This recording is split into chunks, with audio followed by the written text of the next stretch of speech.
So when the 1906 earthquake happened, San Francisco earthquake, and there was a subsequent fire, and a big chunk of San Francisco was basically destroyed by either the earthquake or the fire. The majority of the wood to rebuild came from the Santa Cruz Mountains. And so that is one of the reasons why almost all the trees that you see, the bigger ones, are all the same age. They're basically the same diameter. You know, there's smaller ones, right? So if you look, we got a redwood here, those two redwoods there, right? There's a few more back there. They're roughly the same size around. Where you would normally go, there's old growth in here, and there was, but in 1906, the lumber companies came through and clear cut huge swaths of the Santa Cruz Mountains. The only things that they left were trees that were kind of like not worth their trouble. The tree at the barrel was left. So this tree is continuing to grow. And so this tree is original, that was not big enough to be clear cut. So this tree is at least 250 feet tall. And as it continues to grow, it's slowly tipping the wine barrel up. So that tree is probably 500 years old, something like that. And this is the wine barrel. Come on in. Wow. I tried to make it mysterious. Yeah, I know. So here. Okay, so here we are. So here's the wine barrel. And when we first moved in here, I had a baby grand piano in here, believe it or not. Wow. And so we put in these bookcases, and all of these books are from my parents, from my childhood, our daughter's books. I love books. And I always wanted a two-story library. So these books originally went all the way up into the upstairs, but we needed more room since the girls were going to move in. So we put in a floor, and then the bookcases stopped there. Oh, so there was a gap there. Yeah, there's a gap there just like there's a gap here. And it would go straight through. And then when my daughter went upstairs, you know, okay, we have to give her a little bit more floor up there. So. But when you first came. So when we looked at it, they mentioned that there was a two-story wine barrel on the property. And when I saw the square footage for the place, it was 1,250 square feet. And I was like, there's no way I can bring 3 kids to 1,250 square feet. Finally, I said, Richard, you know, there's this log cabin and it's got a wine barrel on the property. He goes, I was looking at that too. And I asked the real estate agent, is the wine barrel square footage included in the 1,250? And she says, no, we can't include it. Well, now it gave me the space for our girls. And when you have 3 daughters and you go from a 3,000 square foot house to a 1,250 square foot house, you're really happy that you got a 2-story wine barrel, because that took us up to like 1,600 square feet. Now I have room for everybody. When we moved from Southern California, we thought, well, we don't want to spend a lot of money because we're going back to LA. So we thought, well, let's buy this log cabin in the middle of the forest because it's only temporary. And we've been here for going on 12 years now. So tell me what this was, the history that you know about this. Okay, so this property was built in 42. Okay. They also built this one over here. Were these built from the redwoods? Yeah, the redwoods all around here, around the forest. So they were logged on site, prepared in the sawmill. So this is the original sawmill that they used to mill the logs. Here we still have a saw blade on here. It still has all the belts and all the mechanics of it. Wow. The original owner had this put on site, and he also had the furnace to do the ironwork. But it was just a mill put on site in order to build these structures. Yeah, to build this one and the one across the street. And that's it? That was it. And then it was retired. And retired. Wow. Each log, like there's no connection between these 2 logs, right? This is just sitting on top of here, where all the connection is down at the ends. And that's where they interlock. And notched? Yeah, they're notched. So there's a notch in here in this log, and there's a corresponding notch in this log, right? So this log is notched like that, and this log is notched a little bit like that. And those two, basically, just like a Lincoln log, sit together, right? And that's what makes it so strong. There was a very big earthquake, the Loma Prieta earthquake, that had huge damage in San Francisco. Well, that started, the epicenter was maybe 1.5 miles, 2 miles. This structure didn't suffer any damage at all, right? So everything just, is locked together, where there were, many houses all around the mountain, and were completely destroyed. And the barrel? Right. And the barrel went through it too, without any problem. I mean, there isn't much structure to that. It's just sitting there. So what year did you say? This was built in 42. 42. Okay. Yeah. And was that a significant moment up in here where there was a building going on? Or Well, this was like one of the only houses originally built. So it was just a lot of raw land. And I think that it was originally built kind of like a vacation home. Okay. And so over the decades, it's become primary residential. And so the original owner who built these properties, he also did all the hardware, all the ironwork. So like even the ironwork here on the door and this kind of thing, he did on property. But what also he did was, so if you'll notice in the corners, he lined the log cabin with copper in the corners, which I've never seen before. He also did all the light fixtures. So all these copper light fixtures Are original. are all original. These, wow. Right. And then the other thing that makes this one unique from a traditional log cabin is this caulking in between the logs. Like in a traditional log cabin, you can see the one across the street. It's white, but this is black, and it's not been painted, it's the way it's been mixed.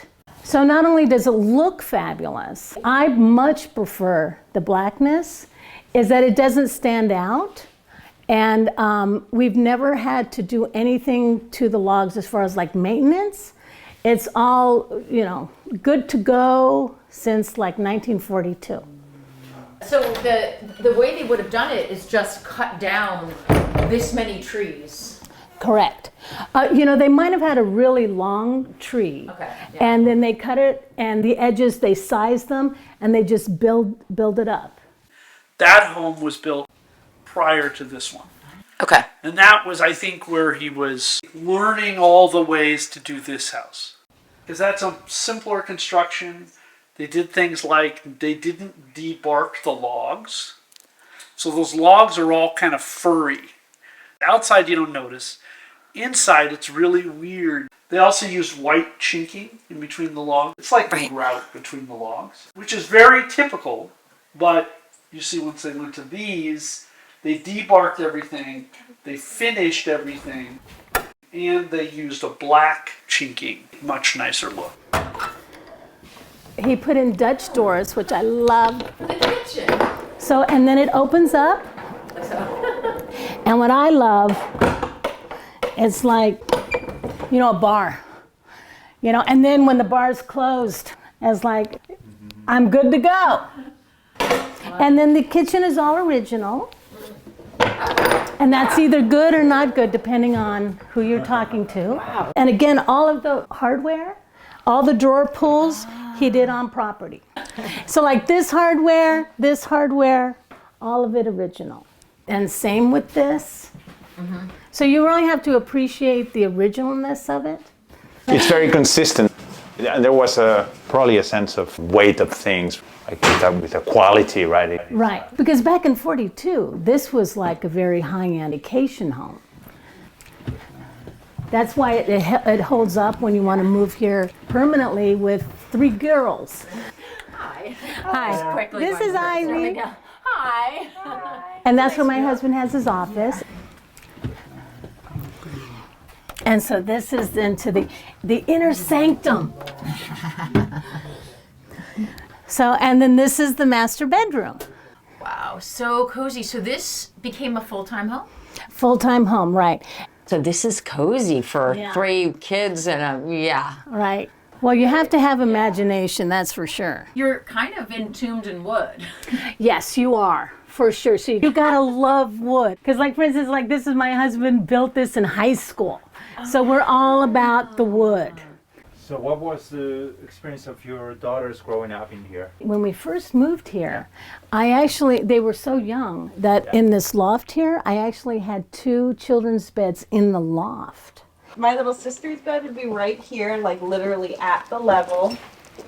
And then my bed was over in this side. And then eventually my little sister decided that she wanted to be over there. But back when I was a kid, I used to sleep right here. Wow, that is tiny right here. Wow, you know, I mean, it was probably very cozy, Yeah. right? It didn't last long though, I have to tell you. Though. Yeah. Yeah. And you were how old in here? Up until I was like, what, 15 or 16? But then they wanted their independence and they were getting big. And as they got older, they moved out into the barrel.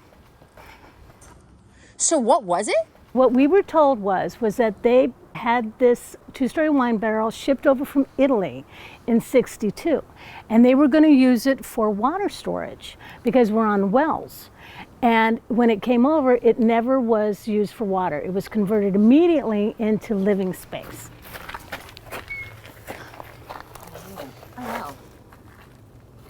The foundation is also redwood logs that are not on their side, but they're right up.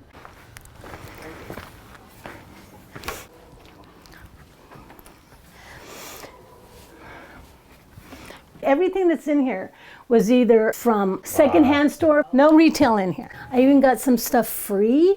And like these things I got from a hotel surplus store. So these came out of the Beverly Hills Hotel. No. This came out of the Beverly Hills Hotel. And it was hotel surplus. Windows from an old, Porthole? ship window, yeah, an old porthole. These open up. That's great.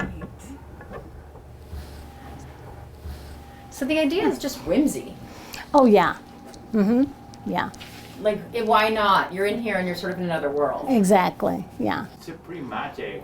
I mean, And you haven't even been upstairs yet. All right. Well, so the stairs are circular stairs, but if you look at how they're built, it's a challenge, let's say, but it's worth it. It definitely is worth it. Oh, because it's built with blocks? Well, it's just one center post. They're built with just slices of wood, pieces of wood. So I won't say they're 2x4s, but they're 2x4 by 3, something like that. so the chains are also holding weight in there, right? Correct. You made it. Yeah. This is just completely surrounded by the forest. Yeah. And you have these windows that Yeah, it's 360 windows, and they open up. Yeah. But yeah, you've got your views, and this is a queen size bed, and so it drops down to the first floor down here, and you can see what you're having for breakfast. And then it used to have like a railing here, and you could see down this way. And what we put in was this floor and this tabletop and these shelves for the girls, to put their clothes in here. Yeah. So they put in the floor, and it was a flat roof. And they built the pointed roof that overhangs, which is fabulous because you don't get any direct sunlight. You get a nice shade, which also keeps this place very cool because there's no insulation. It's a wine barrel. You know what I mean? Yeah. So it does get warm, but So- the fan. Was there ever wine here? I don't smell anything. We don't know for sure. I suspect it was used though. So that's another question. Was this barrel just brought here assembled? We suspect that it was not because it was easy for them to take the straps off. Yes. I think that acquiring a vat or barrels or any kind of things that winemakers go through They need to get rid of it. You want it, okay. They're not going to give it to you for free, but maybe, you know, come pick it up. And so acquiring it and probably taking it apart or getting it in pieces wasn't that probably big a deal. But then moving it here, building a bit of a foundation, and then assembling it, I think you have to start at the bottom. And I'm assuming they probably started with these rings. And then you can see that at one time there was a ring up here or two here and then there, right? So he didn't get them back necessarily in the place they started, but they're roughly where they were. And I think you just start putting them on and tightening them up. And So if you can reconstruct it, it should work then, right? correct, because there's nothing binding these together. It's just pressure. You could not build it today. There's like no way. Why? The permits, the codes, the zoning, all that kind of stuff, yeah. It's interesting that back in the day, people who could afford it, for example, in Europe, maybe in the US too, they built these, what they call follies in their gardens, like towers and little castles. And all they wanted was this sort of sense of enchantment. I think that's why it was on the market so long before we bought it, was I don't think people could really wrap their head around it.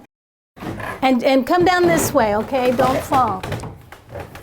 But you know, my husband was an Imagineer. So the whole wine barrel thing, why wouldn't you get it?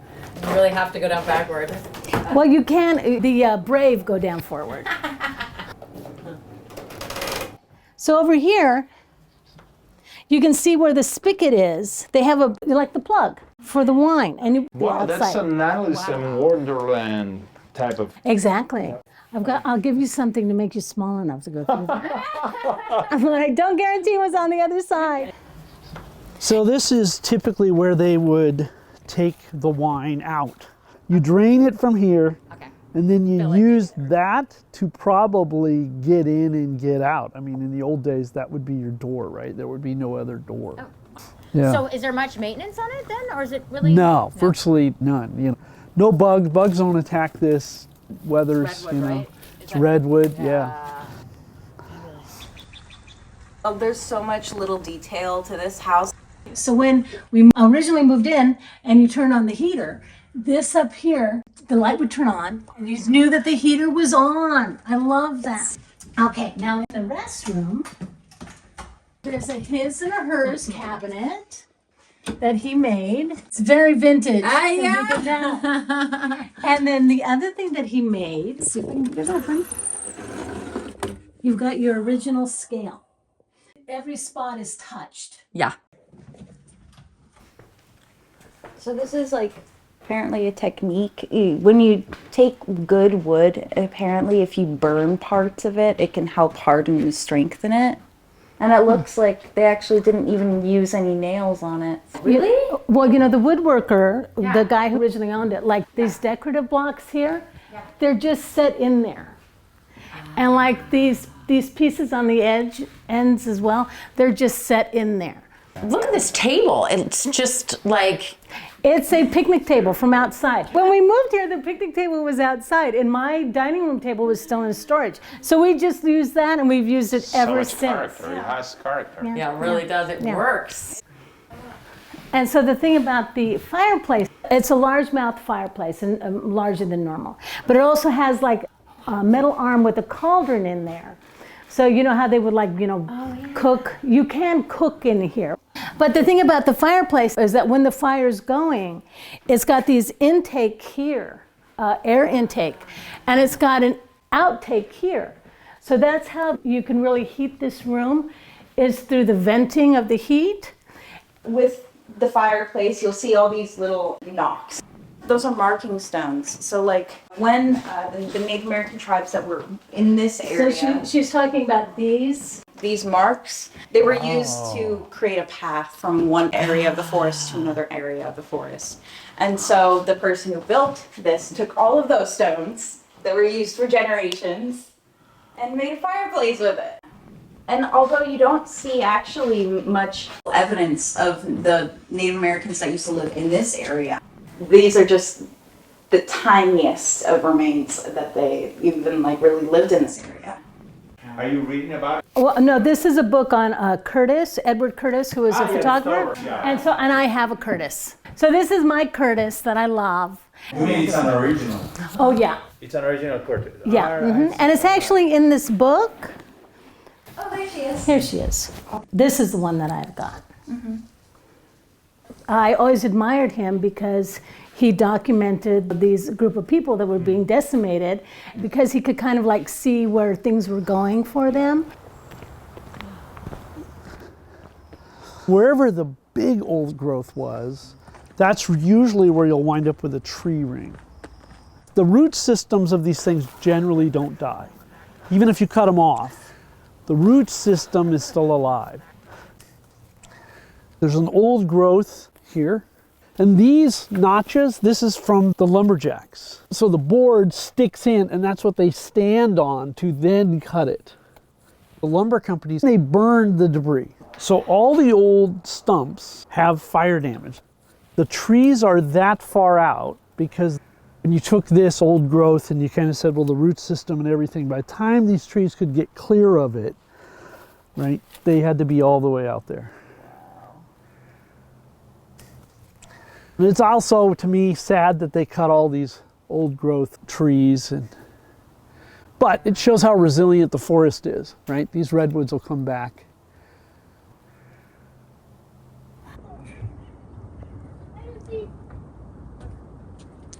This used to be an open patio, and they enclosed this. And this little garden room is such a wonderful little room because honestly, the wildlife around here doesn't care if you're in here. Like literally one time I was in here and I was watching a baby deer on the other side of the meadow, literally right up there. Wow. And I was just sitting here having my tea, talking with my boyfriend. All of a sudden, a freaking coyote literally goes and grabs it by the neck. And I'm like, oh my God, it really didn't see me there, did it? And then I go out and I yell at it, save the baby deer. It's freaking out. I leave it alone. The mother comes over. It's like, oh my God, you're alive. Wow. Literally a movie right here. I can't believe that actually happened.